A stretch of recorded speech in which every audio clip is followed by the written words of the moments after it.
Ahoj! Ahoj, vítám vás. Kdo? Co? No Vera. Jak jsem slíbila, udělám první video s mojím nejstarším morčetem, které se jmenuje Rozárka. Je to největší a nejtlustější a nejhladčejší morče. Takže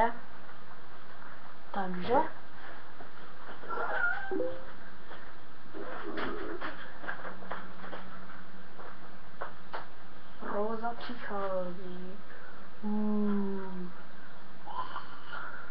Morčovitá šelma.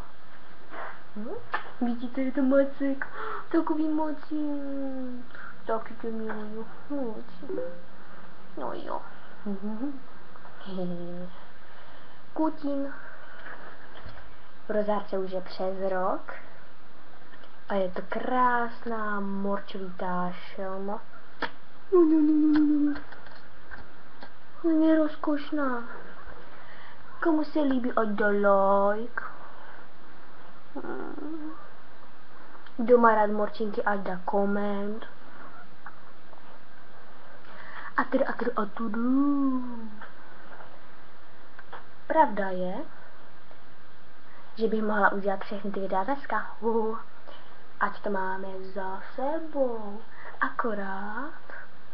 Ale je to dobrý nápad, protože zase nebudu mít někdy čas. No dobré.